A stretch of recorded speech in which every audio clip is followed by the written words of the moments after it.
ვაგრძელებთ აფხაზეთის საინფორმაციო ანალიტიკური ცენტრის გადაცემათა ციკლს ერთი გმირის ისტორია. დღეს გვაქვს განსაკუთრებული შესაძლებლობა ვისაუბროთ ექიმთან, რომელმაც ომში ადამიანების სიცოცხლე გადაარჩინა. ჩვენი დროის გმირი, მედიცინის ვიცე-პოლკოვნიკი, სოხუმის გარნიზონის სამხედრო ჰოსპიტალის ყოფილი უფროსი. ელგუჯა ადამიანია ჩვენი დღევანდელი გადაცემის სტუმარი.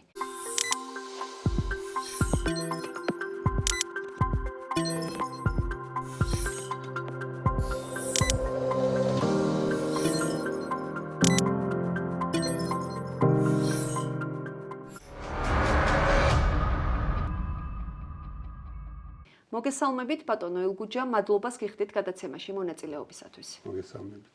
ბატონო ელგუჯა, გავიხსენოთ როგორი იყო თქვენი ცხოვრება კონფლიქტის დაწყებამდე. რას გაიხსენებთ ოჯახსა და ბავშვობასთან დაკავშირებით? სოხუმში ცხოვრება იყო ძალიან დატვირთული, ძალიან ისეთი ხალისიანი, იმიტომ რომ 60 იყო ეს ჩვენი ქალაქი, როგორც ამბობდნენ მთელს საბჭოთა კავშირის იმ პერიოდისთვის, მთელი მსოფლიოსთვისაც განვითარებული ქალაქი იყო და მე ვსწავლობდი მე-17 საშუალო სკოლაში.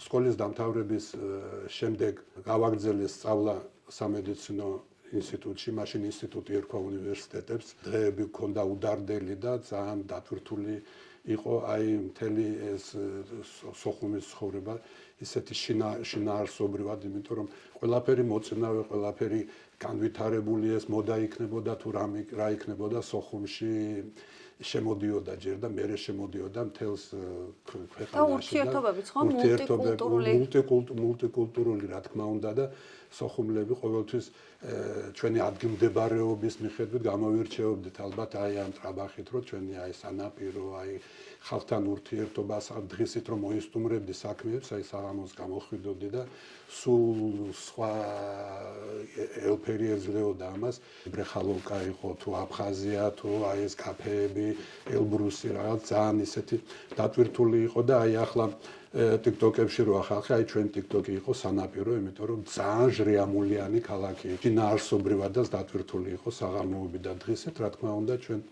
ყველა ვშრომობდით, მე პირველ საავადმყოფოში ვმუშაობდი ბარათაშვილზე, სამოქალაქო საქმიანობას ვეწეოდი და 1992 წლის 14 აგვისტოს დაპაუზდა ჩვენი ვითარება და ის მდგომარეობა, რაც განვითარდა შემდეგ, მაგრამ იფიქრებდით ბატონო ელგუჯა ამას, იფიქრებდით, რომ ერთ დღეს შეიძლება ასე მომხდარიყო? 92 წლამდე 99 წლის შემდეგ, რა თქმა უნდა, ძალიან მომრავლებული იყო ეს პარტიები და იწილო-ბიწილოვო რო ეტყოდნენ და აფხაზური მხარეც რაღაც მონოარმიის შექმნას შეუდგა.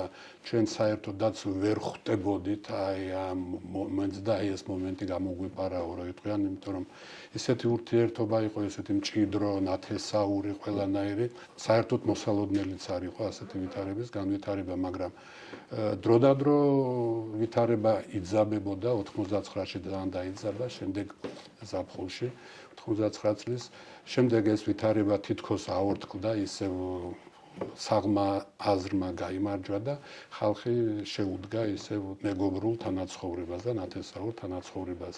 შემდეგ 90 წლის მოვლენები, 91 წლის და რაღაცა თითქოს ჰაერში აესუფევდა დირექტორატი შეიქმნა მეშველიანის ბაზაზე მე-15 ის სანატორიუმი ერქვა ნასტავასიას და რო უძახიან სოხუმურად თუ ვიტყვით და ეროვნული გამანთავისუფლებელი მოძრაობაც ჩამთავრდა ეს ყველაფერი დაალაგდა საბჭოთა კავშირის მოვლენები ყველაფერი, მაგრამ უგზო-უკლოდ არ ჩაუვლია ამ ძალიან ძნელ პერიოდს ჩვენ ცხოვრებაში 90-იანებს რო უძახიან და გაუშიფრავად ხალხს ესმის რაზე ასაუბარი და არ ჩაიარა მან უმტკივნეულოდ. ომის წინა პერიოდი ჩვენ მაინც ჩვეულებრივად ვაგრძელებდით ცხოვრებას, ცხოვრება იყო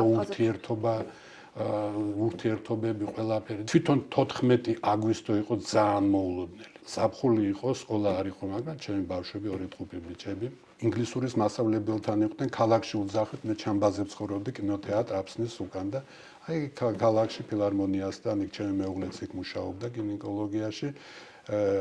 ინგლისურის გაკვეთილზე იყვნენ, მე მივეშურებოდი სამსახურში აგუძერაში, მაშინ უკვე იქ ვიყავი გადასული, მთავარი ექიმი ვიყავი, მაგრამ ჰოსპიტალები დაერქვა უკვე საავადმყოფოებს და წმინდა ნინოს ჰოსპიტალის კომერციული დირექტორი დამერქვა. ეს პირველი ტერმინი იყო ასე ჩვენს ექიმებში და იმ თავარი ექიმის სინონიმი ასეთი. ომის დაწყების დილა. მე მივდივარ აგუძერაში 10 საათია.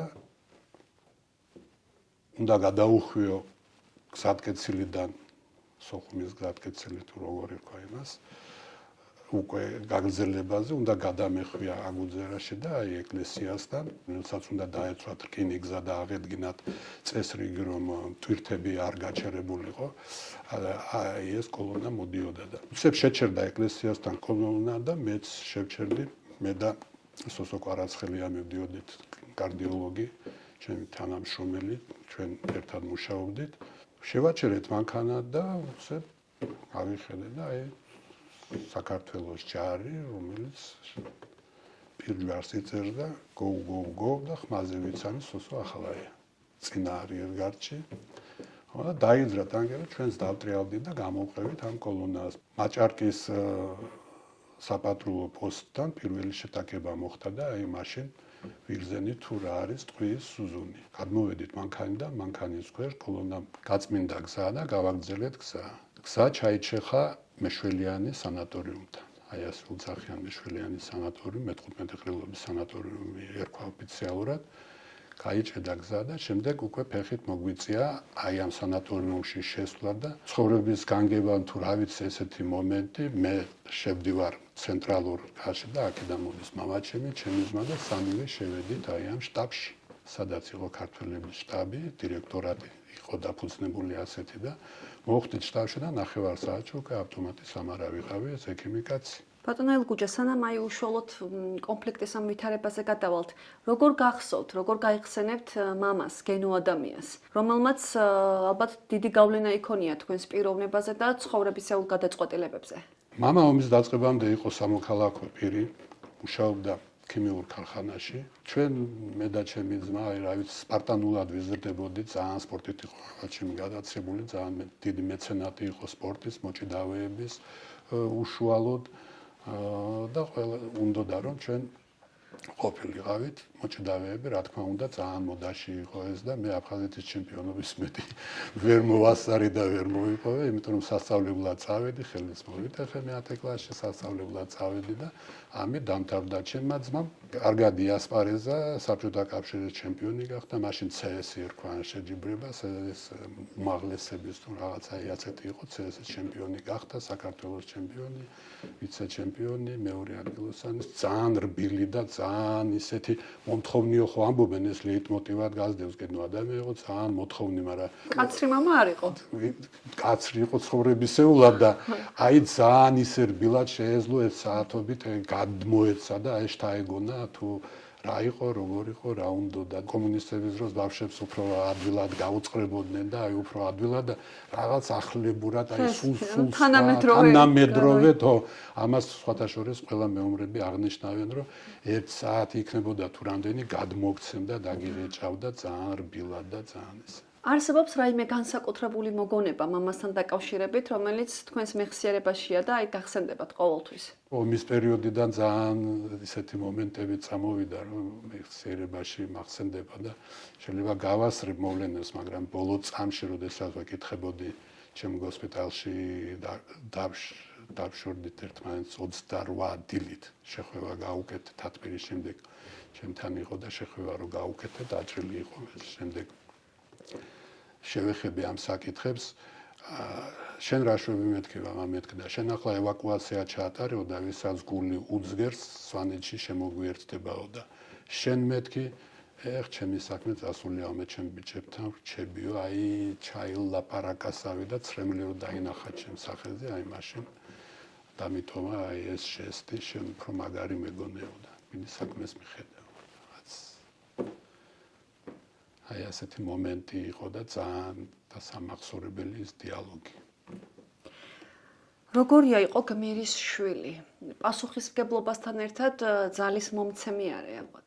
რა თქმა უნდა, პასუხისმგებლობა ძალიან დიდია, რომ ეროვნული გმირი იყოს მამაშენი შენი ოჯახის წევრი, მით უმეტეს ისეთი დატვირთვა აქვს, რომ ამ დატვირთვას უნდა იმსახურო გინდა თუ არა, მაგრამ მე ეს ყველაფერი ცხოვრებაში ძალიან სპონტანურად როგორ თქვა, ჩვეულებრივად გამომდის, იმიტომ რომ მანამდეც მზად ვიყავი ალბათ მთელი ცხოვრება ეს ადამიანი გმირი იყო ყველა სპორტსმენისთვის, ყველა ბავშვისთვის, აი სოხუმში ყველას, იმიტომ ამბობ რომ ყველა არის რომ 10,000, 20,000, 30,000, აი ძალიან ბევრი ბავშვისთვის ეს ახალგაზრდისთვის იყო ძალიან და ყოველთვის ვიყავი დატვირთული ასეთი ის მქონდა აღქმა, რომ მე ყოველთვის დრესკოდში უნდა ვიყო. შეიძლება ცოტა უხეში გადასვლა იყოს, მაგრამ აღნიშნავ, რომ თქვენ მხოლოდ გენო ადამიანს შვილის ჭრილქვეშ არ ყოფილხართ, ანუ თქვენი გასაკეთებელი საქმე გააკეთეთ და სწორედ შეკითხვების ეს ნაწილი ახლა ამას შეეხება, აი როგორ მოხვდით თქვენ ფრონტის ხაზზე და როგორ ჩამოყალიბდა სოხუმის გარნიზონის სამხედრო ჰოსპიტალი, რომელსაც თქვენ ხელმძღვანელობდით? აგვისტოში ომი როდესაც დაიწყო, საავადმყოფოზე ვისეცალა, ქალაქში საკმაოდ იყო საავადმყოფოები, რესპუბლიკური, მეორე საავადმყოფო, პირველი ბარათაშვილის საავადმყოფო, ნეიროქირურგიული ნაპომესხია საავადმყოფოს ვეძახდით და ძალიან ბლომად იყო და აი, როდესაც ერთ-ორ დღეში უკვე გავერკვი, რომ არ მეცლებოდა აგუძერაში სასიარულოდ, ნელ-ნელა ესე იგი სომატიური ავადმყოფები ნოლზე მოვიყვანე და დაიხურა ეგ საავადმყოფო. ჩემ აგუძერის საავადმყოფო კონსერვაციაზე დავაყენე და დაიხურა. მე ვიყავი მაშინ ლაზარეთის ხელმძღვანელი უკვე შტაბში. ლაზარეთის ხელმძღვანელი, მაგრამ პირველი დღეები და პირველი კვირები სექტემბრამდე მე წინა ხაზზე გუმისტის მიდამოებში ვიბრძოდი. აღქმული არ ქონდა ჯერ კიდევ 1-2 დღე და დამთავრდება ომი, ვფიქრობდით და გუმისტის მიდამოებში ბრძოლობდი. მე საჭიროება გახდა რომ ლაზარეთი ჩამომეყალიბებია ჯარისკაცები ჯერ შტაბში შევქმენი, მე უჩხოზი ელძახნენ იქ აი ეს ჩვენი ტერმინებია გუმისტის წინა ხაზზე ფრონტზე იქ შევხვდი, იქ რა თქმა უნდა ვიწვნიე პირველი ტყვიაც და პირველი ეს მე არ მოხვედრია პირადად, მაგრამ ერთი მომენტი იყო ნოდარ ნათაძეს მოვკაჭე ხელი და სანგარში ჩავაგდი, ისეთი უშიშრად მოდიოდა, ეტყობა ის პირველი დღე იყო მისი და პირველ კვირას მახსოვს, რომ სანგარში ბატონო ნოდარ მეთქი ასე არ შეიძლება, ასეთი მომენტიც იყო. შემდეგ რა თქმა უნდა დავიწყე აი ამ პატარა პუნქტების გაკეთება და შრომის ბრძოლები იყო ეს იყო და გაგრის დაცემის შემდეგ ეს იყო 2 ოქტომბერი, აი ეს სექტემბრის ბოლოს. სოჭის ხელშეკრულებები შედგა, რომელიც დაირღვა ყველაფერი და შედგა ასეთი SKK საერთო საკონტროლო კომისია. იქიდან მხრიდან იყო შოიგუ, აქედან მხრიდან იყო გენო ადამიანი. ერთ-ერთ ათვირზე ის მაინც MCS-ის და აი სამედიცინო კუთხით უდგებოდა ამ საკითხს და თათბირზე ასეთი რამ წამოწდა მეც ვისწრებოდი იმ თათბირს. თქვენ გონიათ რომ ხვალ ომი დამთავრდებაო, ომი არ დამთავრდებაო და სამხედრო ჰოსპიტალიაო შესაქმნელი. ყველამ გადმოიხედა და მზერად ჩემზე გააჩერა ყველამ და მამაჩემმა ამან თავისი ჰოსპიტალი ჩაკეტაო და ეს რას მოგცემსო, აი რაღაცა ესეთი ხუმრობა იყო კონსერვაციაზე დააყენაო და ყველა მომხედა, რა თქმა უნდა, იმ დღიდან განკარგულება მივიღე, ჰოსპიტალი გამიხსნა და სამხედრო ჰოსპიტალის სტატუსი მინიჭებოდა, მაგრამ ჩვენ არაფერი ამაზე არ ვიცოდით. სამხედრო მედიცინა ჩვენ სოხუმის მშვიდობიან ხალხს არ გაგვიგებოდა არაფერი და ჩვენ თვის არ ვიცი ეს როგორ მოხდა, არ მახსოვს ეს მომენტი ნოემბრის თვეა. ფაროსი იყო ასეთი უკრაინაში სამთავრობო სამედიცინო დაჩა თუ რა ვიცი კაც მაგზახდნენ გენერალ-ლეიტენანტი რამიშვილი მოგვევლინა, რომელიც საქართველოში იყო მოვლინებული, ჩამოსული და სამხედრო მედიცინის დამაარსებელი და მამა და მთელ საბჭოთა კავშირში. გენერალ-ლეიტენანტი რამიშვილი ჩამიჯდა, ჰოსპიტალში წავედი, ჩავიკეტეთ 10 დღით, ფეჩი გვენთო ასე ჟეშტის. ხო და ეს ცლად შემიძლია ეს მომენტი იყო ძალიან ისტორიული. შემდეგ ის იყო სამხედრო, აი პირველი სამხედრო ჰოსპიტალი სამას არაგვილზე აი აქეთ დამაარსებელი და მისი უფროსი იყო თბილისში. და ამ კაცმა მთელი მედიცინა თავიდან შემასწავლა არა, მაგრამ შემიცვალა მსოფლმხედველობა და რა ხდებოდა. პირველი სართული ეს კომუნისტური შენობა იყო, პირველი სართული, ხო, აგუძერის ჰოსპიტალი იყო ატომური ქარხნის საავადმყოფო ვედამსტვენა, ატომური მესამე Третье управление атомной энергетики СССР აი ასეთი და მთელი პირველი სართული დაგვაშლევია, ცეცხლებით გავაკეთებია, როგორც აი ამერიკულ ჰოსპიტალებშია, როგორც აი პირველი მიმღებ გამანაწილებელი და დაგვიხაზა სქემა, დამიხაზა სქემა, ერთ-ერთზე ვიყავი. იგი მიმღებ გამანაწილებელი თუ არ გაქვს მოწესრიგებული, საევაკუაციო სამსახური თუ არ გაქვს მოწესრიგებული, აეროპორტი თუ არ გემორჩილება, მთელი ავადმყოფოები თუ არ გემორჩილება, полномочия невозможно, თქვენ გაიჭედებით აქ. ავადმყოფებს უმკურნალებთ უმაღლეს დონეზე, მაგრამ ეს არ იქნება შედეგიანი, ხალხი დაგეხოცებათ. და რა უნდა გაკეთდეს? შტაბთან პირდაპირი ხაზი, საავადმყოფოებთან, სამედიცინო ავტობუსები, აეროპორტის კონტროლი 20 კაციანი დაჯგუფება, ჯგუფი, ბატალიონი, რაც გინდა დაარქვითო, მე ამდენი არ ვიცი ამის დასახელებაო. თვითმფრინავებში ადამიანს დაჭრილს ვერ გააცილებდი, თვითმფრინავს ვერ მიიღებდი, მედიკამენტს იყო გაუსაძლისი პირობები. აი ეს ყველაფერი უნდა გააკეთოთ და მოწინავე კადრები ქალაქის. თქვენ ვინ ყავთ? აი ასე ის მე უნდა მოწინავე კადრები და მთელი დარტყმა უნდა მიიღოთ თქვენზე და თუ არ დაახარისხეთ ხალხი დაჭრილები, არ გამოგივათ არაფერი და კიდევ პირველ რიგში იოლა დაჭრილებს უნდა უმკურნალო და შემდეგ მძიმე დაჭრილებს და ჩემი მსოფლმხედველობა დაინგრა. ეგ როგორ მძიმე დაჭრილს პირველ რიგში შენ უნდა გადაარჩინო 10 ჯარისკაცი და არა 1.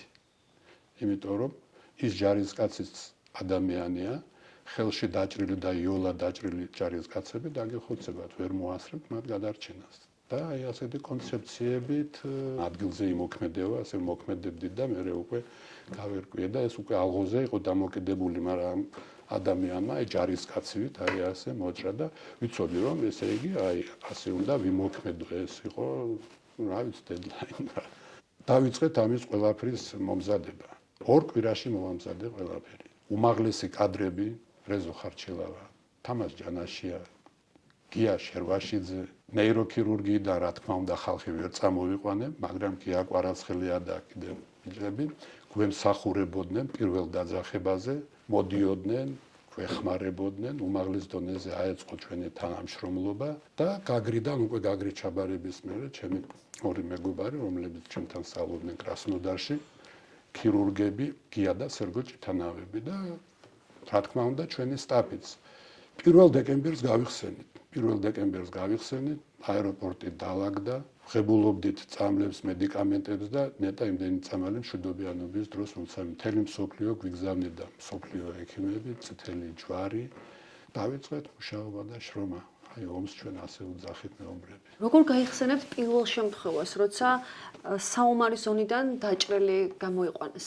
გული რიფშიდან მომიყვანეს დაჭრილი, არ ვიცი სამყოფო მან მიიღო რა იყო გული რიფშიდან, აი ასეთი ახმა მქონდა და დაჭრილი იყო 5 ტყვიით და ეს დაჭრილი გადარჩა. შემდეგ 1 ტყვი დაჭრილი გარდამეცვალა და ნელ-ნელა ხვდებოდი თუ რა ხდება და ტყვია რო არ კლავს, აი ეს დამრჩა, აი პირველი, აი ჩემი 5 ტყვი დაჭრილი ადამიანი გადარჩა, გავუკეთეთ კი ახლა ყველას ხო ერთნაირად უკეთებთ, დახმარებას უწევთ, ხო და ერთი და მე მივხვდი რომ ტყვია არ კლავს ადამიანს, გააჩნია სად მოხდება, გააჩნია როგორი მოქმედებ და ძალიან გახარებული ვიყავი, აი გარეთ როგორც აი ამერიკული ფილმები იმდენ ნახე არ ქონდა, გარეთ საკაცები, მანქანას შემოდის, უცებ აი არაფერი არ უშლის, კაბინეტები არ არის, ვერაფერი და აი ტესტი წავიდა ეს პირველი მომენტი უცებ ქირურგები ჩამოვიდნენ მესამე სართულზე აიყვანეს და აი ტექნოლოგიურად აი გამართულად დაიწყო ესა და ძალიან გახარებული ვიყავი მე ჩემი რაღაცეები, იმიტომ რომ პირველად ვაკეთებდი ამას ყველაფერს და აი სამხედრო რელსებზე რო გადადიოდა ეს საქმე და მე იყო ძალიან ბევრი. ამ შემთხვევაში ყველაზე მძიმე მომენტი რა იყო, როდესაც პაციენტების გადასარჩენად იბრძოდით? აი მაგალითად ნაცნობი სახეების, თანამებრძოლები თქვენი, ეს ალბათ გავლენას იქონიებდა, ემოციურად მძიმე იყო. ძალიან მაგარი იყო და ერთი მაგარი მომენტი მახსენდება ახლა.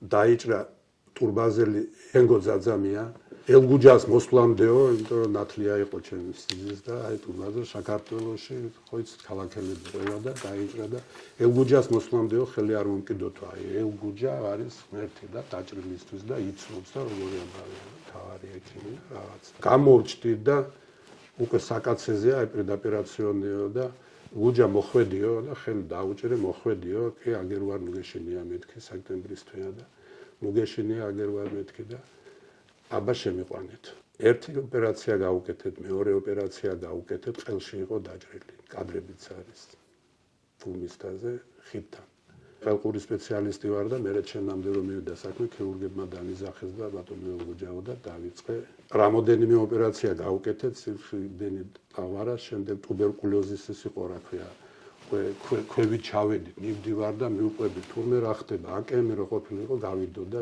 აკესი პირველად ნახე ტყვია აკეს რომელიც მიშონი ცენტრამდე რომ ბურღავს და ჩადის ქვევით აკესი ეს აკრძალული ტყვია და პირველად ნახე და აგერ გავაკეთეთ ნახევარ საათში გავალთ სიგარეტი რაღაცა ესე სუსტად სისხლდენა კიდევ გავუკეთებ კიდევ სისხლდენა და რო ჩავიდა უკვე ფილტვამდე სპეციალისტები მოვიყვანეთ და ტუბერკულოზის იყო ჩვენთან სანატორიუმ და იქიდან და ქირურგები ყველა ძალიან დიდი კონსილიუმი შედგა და მოკლედ ღამის 4 საათზე დამკარგეთ აი ჩემი იმედი თვალებში შემომციცინებდა და ეს პირველი იყო რომელიც აი ძალიან რთული ოპერაცია და რო ვერ მოვერიეთ და მე იყო ძალიან ბევრი ეს მომენტი აი თქვენ მკითხეთ აი ნაცნობობა და იმით აი თვალებში მიყურებდა და მოხვედიო და აი ძალიან მეშინიაო და თქვენ როგორ ახერხებდით ასეთ რთულ ვითარებაში ემოციების კონტროლს რა გაძლევდათ ძალას ემოციების კონტროლს ალბათ ეს ყველაფერი იწვრთობა აი 5-6 წლის განმავლობაში მე ინტერნატურა მქონდა დამთავრებული ორდინატურა დაწყებული და ბავშვები არ გამირუსდეს მეთქე და საქართველოში წამოვედი დავყარე ყველაფერი იმიტომ პირველ კლასში უნდა შესულიყვნენ და წამოვედი საქართველოში და ორდინატურა არ მქონდა დამთავრებული მაგრამ 6-7 წელი ვისწავლე კარგად და ეთყობა იქ იწვრთობა ადამიანი აი პირველ დღეებში დაბნეულობის ის მქონდა და შემდეგ არა აი კიდევ მქონდა მომენტი მოვლენილი იყო გენერალი ნაირაშვილი აფხაზეთში ის საჰაერო დაცვას კურირებდა და სპეცნაზელი იყო ეს ბიჭი და კიდევ ნიკაპში მოხვდა და აი ბატონო გუჯაო მიშველეო და შამიანი დარჩა და ატაშე იყო საქართველოში ინგლისი ლონდონში ყველგან და ძალიან მაგარი სპეციალისტია და გადარჩა ყველაფერმა რიგზე ჩაიარა მაგრამ რა თქმა უნდა ის პასუხისმგებლობა რომელიც შენ ადამიანურად გაკეთე ძალიან ძნელია როდესაც თვალში შემოგციცინებს და აი გიყურებს აი ბოლო წამი და შემდეგ უნდა გაიკეთოს ნარკოზი და უკვე შენს ხელშია და აი ასეთი იმით მიდის და ისედაც ხდებოდა ასედაც ხდებოდა და აი ნუ დატვირთა კი მქონდა კოლოსალური მაგრამ მე არ მეცალა ამაზე და ვერ ნერვიულობდი აი არ იყო ასეთი მომენტი რომ აი რაღაც თავსაძლისი მომენტებია. აი თქვენ როგორც აღნიშნეთ, მაშინ შევჩერდით, როცა მამა და ორი ვაჟი უკვე მიემართება ფრონტის ხაზზე. როგორ გაგრძელდა ეს თქვენი ოჯახური ისტორია? გენო ადამია მის ორ ვაჟთან ერთად აგრძელებს შტაბში მოხვდით პირველ წამს და რა თქმა უნდა გენო შეკრიბა თავისი ლაშქარი და ჯერ ქალაქი არ იყო გაწმენდილი და მე და ჩემი ძმა პირველ სანგარში აი თეთრი ხიდი წითელი ხიდი რო არის და ორივე მოხვდით უკვე გენო არ ვიცი სად არის იქ ხელმძღვანელობს რაღაც და აი წინასროლები დაიწყო და ქალაქის გასუფთავება დაიწყო ამასობაში თავში მაქრო ოჯახი არ ვიცი სად არის ბავშვები რაღაც კომუნიკაცია არ არის არაფერი არ არის და მივიწევ ქალაქში აი ბავშვები, შვილები, რაღაც ყველა აი ასეთი იმითარ და სანგარში მოხვდით მე და ჩემი ძმა და ჩემი ძმა გოჩა ჩემზე უმცროსია 4 წლით და ამოხტება ისიც ამოხტება და აი მაშინ ვიჩხუბეთ პირველად და რა შვები მე ვთხარ აჩებ მე რასაც გავაკეთო 4 წლით უფროსი და მე რასაც გავაკეთებ ის გააკეთე და მომისმინე და აი ესეთი კონფლიქტი მოგვივიდა სანგარში ორ ძმას აი შუა დღე იყო 14 აგვისტო. შემდეგ არ ვიცი როგორ მოხდა, როდესაც გაიწმინდა ქალაქი კინოთეატრ აფსნამდე, შევარდი სახლში და სახლში არავინ არ არის და უკვე ძალიან ისეთი სიტუაცია იყო. ჩემი მეუღლე გამოჩნდა ბავშვებისა და არ ვიცი, ბავშვებისა და არ ვიცი. და თუმცა ესენი ფეხით წამოსულან თამთა ფუნიკულორით და მეზობლებს შეუფარებია ცოტა ხანს ერთ ადგილას იყავითო. ჩამბის ქუჩაზე წევით და მეზობლებს შეუფარებია და 1 საათის მერე მე რო გამოვწვი შუა დღეს საღამოსთვის დალაგდა ყველაფერი ოჯახი უკვე ძებნილი ყავდა და მე წავედი წინა ხაზზე. 2 დღე არ გამოვჩენილ ვარ, ესენი სახში იყო და აი ასე ვითარდებოდა. გენო ადამია იყო ჩემი მამა და ომის შემდეგ იყო ჩემი მეთაური. 2-3 დღეში უკვე ნელ-ნელა გავერკვიეთ, რომ ჩვენ მეომრები ვართ, გენო მეთაურია და პირველი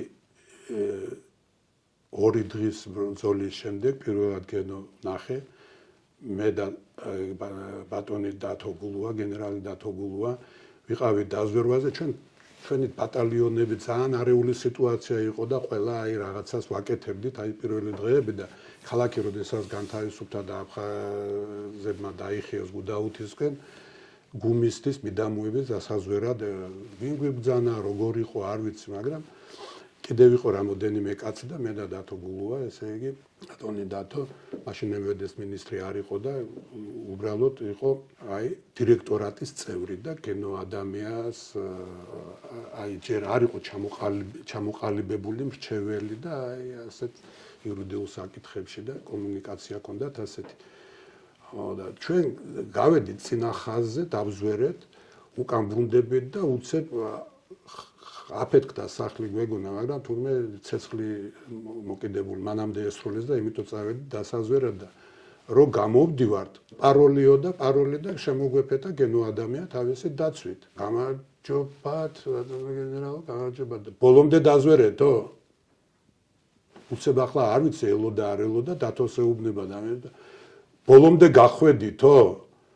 აი აი ასეთი ის ქონდა თავის შულს ეუბნება ბოლომდე გახვედიო, რას უპირებდაო დათო ყოროთის იხსენებს ამ ამბავს და ბოლომდე გავედით და დილით შეტევაზე რო წავედით, იქ იყვნენ თურმე სნაიპერები, ჩვენ მივედით იმ ბეტონის ფილამდე, სნაიპერი იქ იყო ჩასაფრებული, არ გვესროლეთ, იმიტომ რომ აი ეთყობა არ უნდა ხმაურის დაწყება და აი ვნახეთ პირველად 2 დღის შემდეგ. აი როგორ გახსენდებათ თანამშრომლობა სამხედრო პერსონალთან და პარალელურად თანამებრძოლებთან? როდესაც უკვე ჰოსპიტალი შეიქმნა, მომიწია წინა ხაზიდან ხალხის ამოყვანა, რომ 20 კაციანი ჯგუფი შემიქმნა, 20 კაციანი ვერ შექმნი, 10 კაციანი, არავის არ უნდა ჰოსპიტალში წამოსვლა. ჩვენი მეომრები იყო ქალაქის მცველები, სამშობლოს მცველები და სულ სხვა ვითარება და სულ სხვა აღდგენება იყო. როგორც საზოგადოებაში, აი ესე ახალგაზრდებში. თანაკლასელების მოძებნა დამჭირდა, იმათ შეიძლება ვეჭხუბო, შეიძლება რაღაც და თიკაცი, აი ჯემალი სულავა, მაგრამ მალხაზი პერტენავა, გია გვარამია, დათო მორგოშია პირველ პერიოდში ჩვენთან წამოვიდა და ეს რა მომივიდაო და ჩემი მოადგილე იყო და გამექცა და ლაზარეთ წავიდა მაინც, ვერ გაჩერდა და აი წავიდა წინა ხაზზე და შტაბში და გენოსთან და აი ასეთი ვითარებები იყო. შემდეგ გია გვარამიაც ასე მოიქცა, საავტოფორდესაც და ეს ექიმები იყვნენ ესენი და ვინც ექიმები არ იყვნენ და ესენი, მათ აუხსენენ რომ ეს ომია, ჩვენ წინა ხაზზე მოხვდებით, ყოველთვის ექსპედიციებში მივვლით და ასედაც იყო, ყარყარაშვილს თუ რამე ჭირდებოდა კინდრის მიმართულებით არ მისული ოჩანჩირემდე ჩვენი ზონა იყო აი კინდრი და კიდევ იმ მიდამოებში ესე იგი ატარა აფხაზკაია და მის ადგომებში ყოველთვის ექსპედიციებზე დავდიოდით და ესენი ღებულობდნენ მონაწილეობას, მაგრამ ჯარისკაცებთან და ექიმების დავაკომპლექტე ყველაფერი ეს როდესაც აეწყო, მე უფრო გავდიოდი, სხვა ექიმები არ გამყავდა, უფრო გავდიოდი ექსპედიციაში, აი როდესაც დახმარება ჭირდებოდა ჩვენს იმებს და 1-2 ტრამატოლოგს ამოვიყვანდით და წინა ხაზზე ჩვენ პატარა პუნქტს ვაკეთებდით და ასე და ეს ურთიერთობა, რა თქმა უნდა, თათბირებზე მონაწილეობას ღებულობდი, რა თქმა უნდა, მეომრები, მე როგორც აი ეს 10 კაციანი ჯგუფი, ესენი მეომრები იყვნენ და სულ გარბოდნენ ყოველთვის საქმე, მაგრამ როდესაც ეს ბრძოლები იყო, ჩვენ ხო ვამბობთ, რომ 12 ბრძოლა გადაიტანა ჩვენთან. როდესაც პირიმირია და ეს წყნარი იყო, აი მაშინ მაინც ეს ჯარისკაცები თითქოს არ მემორჩილებოდნენ და როდესაც საომარი მდგომარეობა იყო, შემდეგ უკვე რა თქმა უნდა ისე და ძალიან ძნელი იყო რა ეს ყველაფერი აი ბორბლებიდან კეთდებოდა რა. აი თქვენთვის ადამიანურად ყველაზე რთული რა იყო ეს ომის ქრონიკული მიმდინარეობა თუ ის ემოციური ტრავმა, რომელიც ექიმმა მიიღეთ? ესეთ ექსტრემალურ სიტუაციაში, რომ შეიძლება ვერ გადაარჩინო ის პაციენტი, რომელიც შენი თანამებრძოლია. როდესაც სოხუმი პირველად დაიბომბა, სოხუმი კი არა, პირველად რაიონი დაიბომბა და მოგწვდნენ ამას არავინ არ ელოდა. ეს იყო 16 სექტემბრის მერე, როდესაც განახლდა ბრძოლები. იბომბებოდა ოჩამჩი რისმი დამოებში ბრძოლები რო იყო გუმისტაზე, შრომაში, თვითონ აგუძერა და აეროპორტი ვერსაიდან ესა ძალიან კარგად მუშაობდა артиლერია და ხრუბელეიშვილის მეთაურობით ძალიან სერიოზული ის იყო მთები და ეს დაცული იყო და რამდენიც შეეძლოთ ჩვენ არ ვიბომბებოდი და როდესაც დაიბომბა ჰოსპიტალი და გამზადებული საევაკუაციო ხელში დაჭრილი ბიჭები სიგარეტს ეწეოდნენ ეზოში და როდესაც თვითმფრინავს უცდიდით პორტი როდეს მოფრინდებოდა ეზოში და სახურავზე და ყველგან ჰოსპიტალი დაიბომბა ძალიან საერთაშორისო დონეზე ძალიან დიდი გამოხმაურება და მოგვიანებით ვიხვდი რა მოხდა და ეს ხალხი რომელიც გამზადებული მყავდა და ფეხზე იდგნენ და ესენი დაცელილები საოპერაციო რომ გახდა უბრალო სიტყვებით რა გავგიჟდი ძალიან რაღაც სასწაულადი მოქმედა ამან ჩემზე რომ ხალხი უკვე თბილისში გამზადებული უნდა ყოფილიყო ძალიან ბევრი ეზოში ცხედრებით და დაჭრილებიც და ეს ფეხში და ხელში დაჭრილი ხალხი რომ დამეღუპა ეს იყო რაღაც აუწერელი მომენტი შინაგანად და მე ბოლო ღამე რომელსაც თელ ჯვარს ყველას ვეუბნები 20 სანტიმეტრის სიღრმეში მარხავდით ხარ ცელოფანზე ვაწერდით სახელ და გვარს და ხვალ დაბრუნდებით და ამიტომ თელ ეზოში მოფენილი 27-28-ზე როდის გადააფასეთ მოვლენები რა მოხდა რეალურად და გქონიათ თუ არა ესეთი მომენტი რომ გიფიქრიათ რომ მეტს ვეღარ შევძლებ ან უკვე მეტის გაკეთება არ შეგეძლოთ ფიზიკურად, ისე ემოციურად. ომის პერიოდში არ მქონია ერთი წამითაც არ მახსოვს რომ ხელები და 28-ში მომივიდა ჩემმა თანამშრომლებმა ყველა მისის ზოგჯერ ფოთის ბაზარში შევედი და თურმე ძალიან ბლომად ყოფილან ეს ექთნები და ისინი და დამესია და ეს გამახსენეს ეს მომენტი და თურმე საზოგადოებაში დარჩა 28-ში როდესაც ევაკუაციას ვატარებდი BDK-1, BDK-2 ბაშედი სამნე კარაბლი რომ ქვია ევაკუაციის უფროსი ვიყავი მე იქიდან უკრაინის სევასტოპოლიდან იყო პოლკოვნიკი, აქედან ვიცე-პოლკოვნიკი ადამია და ეს საერთაშორისო დონეზე შედგა ეს ევაკუაცია 25-ში მოვიდა ერთხელ ეს გემები და 28-ში მეორეჯერ და როდესაც დავიტვირთე და გემი რომ ცილდებოდა სოხუმს მაშინ გაუშვეს ამათმა ფეიერვერკები და აღლუმები და მთელი ამბავი და უკვე ხალხი სამშვიდობოდ ყველა დავანაწილეს ცალკე ისტორია როგორ 2 საათით ადრე ლიტერატურკაზე ადგებოდა ესებები რომლებიც ასე შლიდნენ ძალიან 10,000-15,000 კაცი ეტეოდა ბეტერები და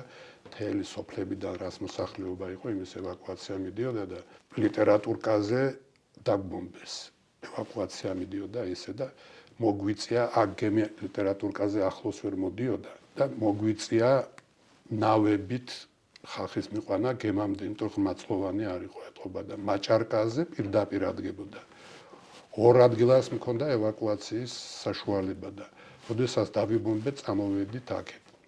იქ პატარა ნაპერწკალი ქონდა დაჭრილს საკაცეზე მოხდა, მაგრამ არაფერი ისეთი საგანგაშო არ იყო ადგილზე რომ შეხება გაუკეთა. როდესაც უკვე აქ დავიტვირთე და 9-ის ნახევარზე რომ ცილდებოდით სოხუმს, ამივარდა ისტერიკული ტირილი თურმე. რაღაც არანორმალური უკვე ეთქობა, რომ გამყავდა ეს ხალხი და ეს სოხუმს ცილდებოდი. საევაკუაციო სამსახურის უფროსმა ჯემალი სულავამ ჩამიყვანეს ქვევით, ჰამაკებიანი ის იყო და იქ მოხდა ეს აუცრება და ეს ამბავი, რაცაც ყვებოდი გაკვირით. რო ჩაგვიყვანეს უცებ ხედავენ პოლკოვნიკი კაცი ახლა რუსები და თურმე ეს არის შენაერთი უკრაინელების და რუსების შენაერთი ჯარი სვოდნე ატრიატი. ხო და ეს მატროსები და რუსები უფროსები იყვნენ და იმიტომ რომ ატაკს ვინც მაძლევდა ეს რუსი იყო. და შუაღამე მოვიდნენ და მეუბნებიან რომ ბატონო პოლკოვნიკოვო თქვენ ჰოსპიტალის უფროსიო გითხრესო და ხო და 25-ში თქვენ დაიბომბეთო დავიბომბეთ ჩვენ გესროდითო ეს როგორ რომ სოფლიო ვერ მიხვდა როგორ მოხდა სერგი ფორვატერში რო შემოდიან საევაკუაციოდ ჩუხოლხსნიან ჩვენ გვესროლეს მე ჩხოლი გაუკეთეს, მოადნენ და ევაკუაციას ვიტარებენ. აი ამ მოვკეს როლეს. აი ასე ხდებოდა, რომ შემოვდიოდითო, ჯერ ატრაბოტკა მიდიოდა და მე ევაკუაციაოდა. ჩვენ როგორ მივხვდებოდი და ვინმე როგორ მივხვდებოდა, მაშინ თაღამგზავრები არ იყო და არაფერი და არ ვიცოდით, საიდან ვიბომბებოდით, ძალიან ნონსენსი იყო, იმიტომ რომ 51 კილომეტრზე ის გრადები ჩვენ ვერ ვწვდებოდა. და აი ასეთი ისტორიის მომსწრე ვიყავი და ის მომენტი, რაც თქვენ მკითხეთ, აი ესეთი იყო, როდესაც გამოვდიოდი მხოლოდ მაშინ. ფოთში მოვიყვანეთ, მაშინ ჩამოვედით, დაგვახვედრეთ წითელი ჯვრის ეშელონი და ავადმყოფები გამოვიყვანეთ თბილისში. გიფიქრიათ, რომ შეიძლებოდა ამ ყველაფრის თავიდან აცილება? ამ ყველაფრის თავიდან აცილება არ შეიძლებოდა თურმე, იმიტომ რომ ეს მოხდა. ყველანაირ დონეზე, მე რაც ვიცი, გენოადამია, აფხაზები, თათბირები, შეხვედრები, მაშინ სახელდაგვარს მნიშვნელობა ჰქონდა, მოსკოვში ვინ ცხოვრობდა, იმათ მნიშვნელობა ჰქონდა იმ გამოსულ აფხაზებს, ქართველებს, ყველანაირი შეხვედრები, ყველანაირ დონეზე, სამთავრობო დონეზე ეს ვერ ხერხდებოდა. ადამიანურ დონეზე თითქოს ხდებოდა მე რაღაცა უშლიდა.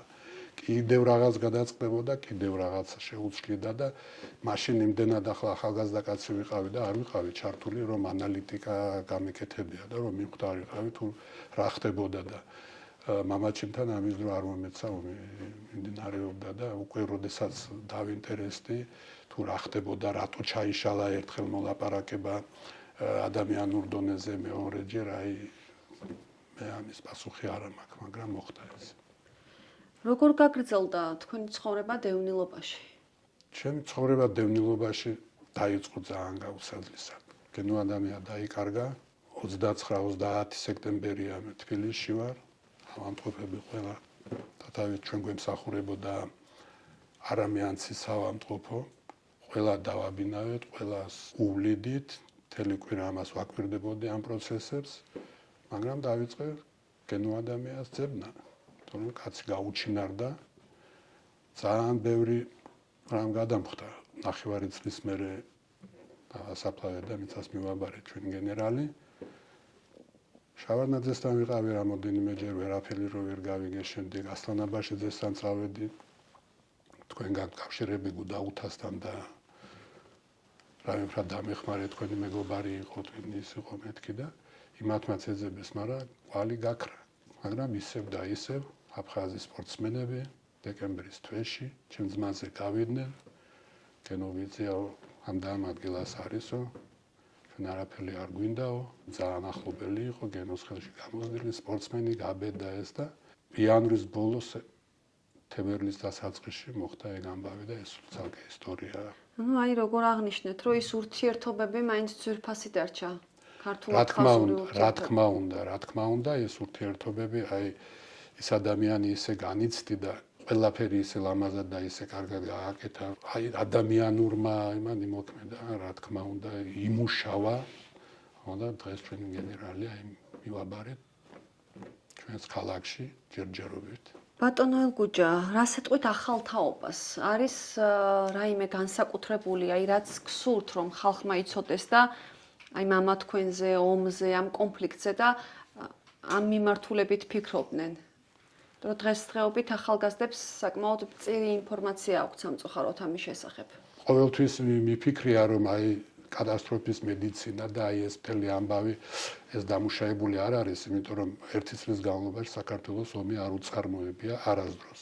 აგვისტოს ომი თუ იყო, ჰოსპიტალი ჩვეულებრივად მუშაობდა მიდამოებში და ეს სულ სხვა დატვირთვაა და როდესაც ერთი წელი ზურგი გემსახურება და ეს კომუნიკაციები და ეს სულ სხვა მცნებაა და ამის შესწავლა არ დასჭირვებოდით, ჩემი გამოცდილება არ დასჭირვებოდით, მოუსურვებდი მშვიდობიან ქვეყანაში ცხოვრებას და რა თქმა უნდა ეს მოიცავს იმას, რომ აი ჩემი პრეამბულა, რომ მშვიდობიანი გზით უნდა გადაიჭრას ეს საკითხი საქართველოს უახლოეს ისტორიაში, სოხუმი როდესაც ეცემოდა და საერთოდ არ ვიცი ახლა ეს მოსაზრებია ეს წყაროები, სამი პირველი პირი დარჩა ბრძოლის ველზე.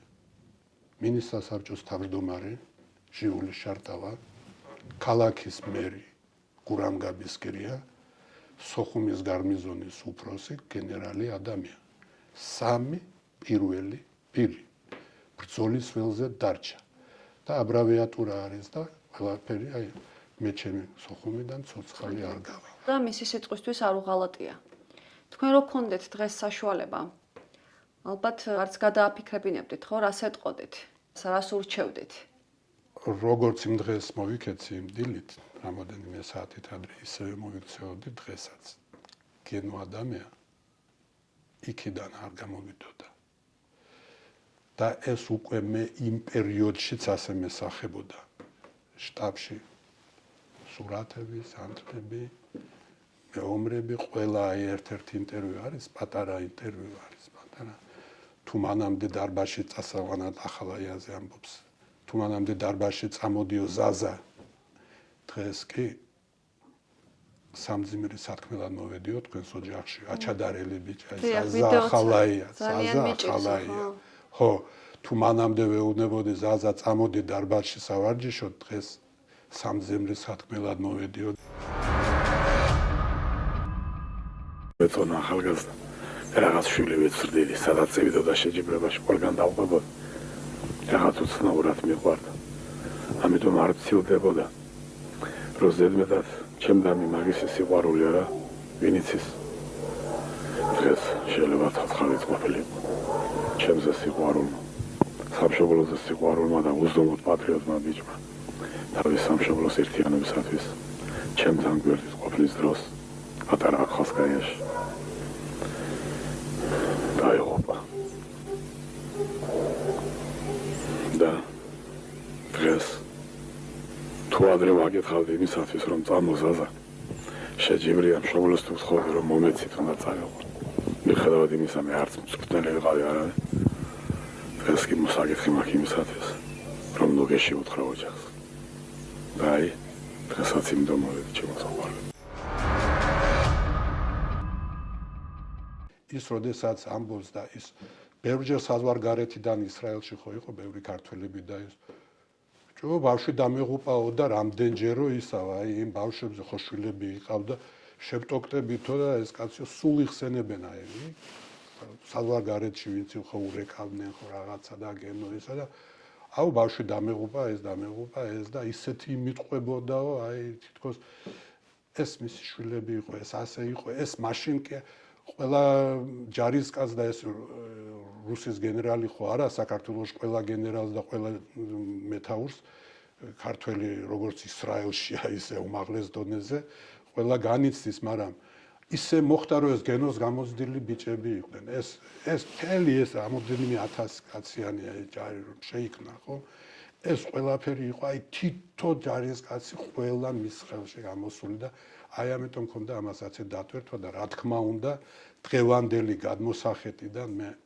იგივე მოვიქცეოდი აი როგორც ცრემლი წამომივიდა უბრალოდ იმიტომ რომ ჯერ კიდევ ის მამა იყო ჩემი და მერე გავითავისე რომ ის ჩემი უფროსი იყო აი ამ წლების განმავლობაში მომივიდა ეს სახსრე. ფული ეპიზოდი არის ასევე თქვენი ძმის დაჭრის 22 სექტემბერია 23 სექტემბერია გავართ გოსპიტალის ეზოში დაჭრილები მოდის ძალიან ინტენსიურად 16-ში განახდა ბრძოლები ავტომატის არ ვარ დარჩენილი და მოკრის მანქანა გენო ადამიანს მეთაურის მანქანა მოკრის მაგრამ მე უკვე ისეთი გამოცდილება მაქვს თუ დაჭრილი წინზის იოლი დაჭრილია თუ დაჭრილი უკან ჩაჭედილია და მეომარს ის ძიმედ დაჭრილია და მანქანა როდესაც მოადგა ჭიშკას რატომღაც მაშინ გაიჭედა ბეტერი გამოდიოდა ვიღაც მოიყვანეს რაღაც და გენო გადმოხდა წინიდან და მე ვთქვი იოლად დაჭრილია მეთქი და სულ ეს თავი ყველაფერი სისხლში აქვს თუ მხარშია დაჭრილი მე არაფერი გოჩას მიმიხედეო ვაუ ვფიქრობ ერთი და ორივე ჩემი ოჯახის წევრი და ემაშინ გამეყინა მუხლები არ ვიცი ახლა ვის როგორ ნადირთან შეხვედრის დროს მონადირეები თუ მიხვდებიან მუხლები გამიყინა და ვიკეცები რა ორივე ჩაჭედილი გოჩა უკან მანქან მე არაფერი გოჩას მიმიხედეთო და უცებ შემოვარდით რაღაც განთავისუფლდა საკაცები ეს პირველ სართულზე ჩამოცვიდნენ ექიმები მაგრამ ისეთი აჟიოტაჟი ატყდა აქედან გოჩა ყველა იცნობს მაინც ამას ყველაფერს ფაქტორ აქედან გენერალიც დაჭრილია გენერლის შვილი აქედან მთავარი ექიმის შვილი ძმა მამა ну ყველაფერი ერთად და აი მეთუმეტეს რომ იცნობს ყველა ესეთი მომენტია ეს ცნობადობის და ძალიან აირია ყველა რაღაცას აკეთებს და იმ მომენტში გამოფხიზდი და ძალიან ისეთი მით თქვენ დარჩები შენ ამხელა ჩემს ვაცმოსილ ექიმებს დარჩებით იქ რეზო იყო ხაჭილავაის აი ასე უცებ გენოს შეხვევები რაღაცები გოჩას არც პულსი აქვს არაფერი და ზევით აიყვანა ეს გენოს როდესაც შეხვევას უკეთებდნენ მე ვთქვი ნაიმფაქტარია ამდენი რეალ დაჭრილია შეხვევებზე ხან მოდის ხან არ მოდის უფუჭდება ეს ხელიც და ის რა ქვია ნაღმტყორცნი ჩაუვარდათ რესპუბლიკურ საავადმყოფოდან მამაშვილს შუაში ნაღმის ყუმბარა ნაღმტყორცნის ყუმბარა გრანატა მიუწვეთ ძახიან და გენო მე ვთქვი გათიშეთ მოისვენოს ცოტა ისე გაუკეთეთ ექიმებს ვეუბნები და გენოს სანამ ამას უკეთებდნენ რაღაცა გოჩას ოპერაცია გაუკეთეს ეს უცდის ჯერ არ ეძინება გოჩას და პალატაში ჩემი შვილი მაჩვენეთო და რო შევიდა ეთქვა მოერია წამალი და შვილს მოეფერა და ერთი ან ომის გადაცა და გაითიშა და მოსვენებაც არ მო ერთი ასომიოსად გამექცევავ რაღაცაზე და გაითიშა და 1-2 საათი არ იყო გასული და ინგრევა მოდის დაცვები ჩექვები და ირაკლი ბათიაშვილი და გია ყარყარაშვილი წინააღმდეგ გენო ადამიან დაიღუპა მოკლეს ეს 23 რიცხვია და ესა და ძალიან ისეთი ჩოჩქოლი დაცვებით და ივით მესამე სართულზე მოვარდნა გამარჯობა რა ხდება ცოცხალია კი ცოცხალია მე ვთხარი ეს ვინ არის კარი გავეთ ჩემი ძმა მე ვთხარი და გენო არ ჩანდა და შემოვარდნენ და წამოხდა ეგრევე რაო პანიკაში ხართო აი არც უძინია აი წესიერად არაფერი უცებ ამ გამოა პანიკა არისო რა ხდებაო და ეგრევე რომ წამოხდა თენგო ბენდელიანი უკვე აცმებს რა არის მუშაობს და თენგო აცმებს დაცვამ ჩააცვა რაღაც და გიჟივით ახლა და წავიდა და ამას მიხედავ 2 დღის შემდეგ რომ მოვიდა შვილს ვინახულებოდა მე უკვე გემოდინამიკა ყველაფერი და გოჩას ევაკუაცია ჩაუტარე და კინაღან გახვრიტა მაშინ ძალიან დიდი კონფლიქტი მოვიდა სადარისო შევიდა და ევაკუაცია ჩაუტარა რას ქვია ევაკუაცია ჩაუტარეო გენო ადამიანშვილს რა უნდა თბილისის საავადმყოფოშიო და აი აქ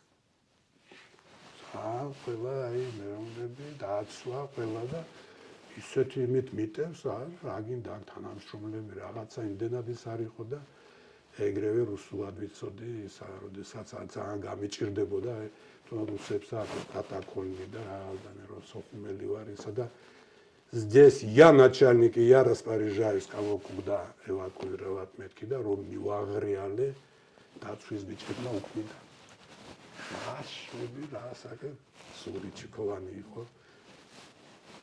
შვებიო სკოლი რომელიც დაიღუპა და გენო შემომხედა და მოტრიალდა და წავიდა ეხ თქვენთან ომს ვერ მოიგებ ну ასეთი ჩაიხუმრა გამოხდა სიტუაცია თქვენთან ომს ვერ მოიგებ და გავიდა აი ასეთი მომენტი იყო ჩემი ძის ამბავი მე მკურნალობდი ძალიან ბევრი ოპერაციები პროფესორი ახალაია იყო თვითნავი დაიბომბა ევაკუაციის დროს და ექტელი ამბები მოხდა აეროპორტის ტერიტორიაზე და როგორც იქნა არამიანში და ომის შემდეგ მოვინახული და ძალიან დიდხანს მკურნალობდა.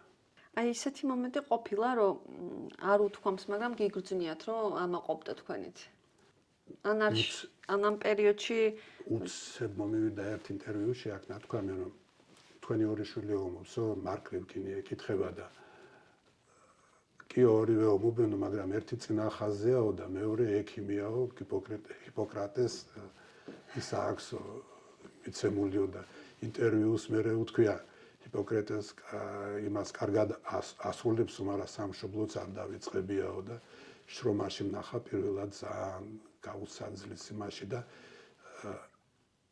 არ ვიცი შიში ვნახე მის თვალებში თუ რა ვნახე თუ სიამაყე ვერ გავერკვე ტანკს მიყვებოდით კაი კამანში პირველი ის ძალიან დიდი გამოხმაურება იყო მე აღმოაჩინე მაშინ კოლუმბიური ჰალსტუკები კამანში რო წავედით და ჩისტკაი დაჭრილების გამოყვანის პროცესი რომ მიდიოდა და მაშინ რო ვთქვით ჩვენ თუ მოწინააღმდეგეს ვესვრით არ ვეკარებით თუ მოწინააღმდეგეს ვესვრით არ ვეკარებით და მაშინ ნახე ის ყველგამოღადრული ბიჭები და ენა გამოტანილი და აი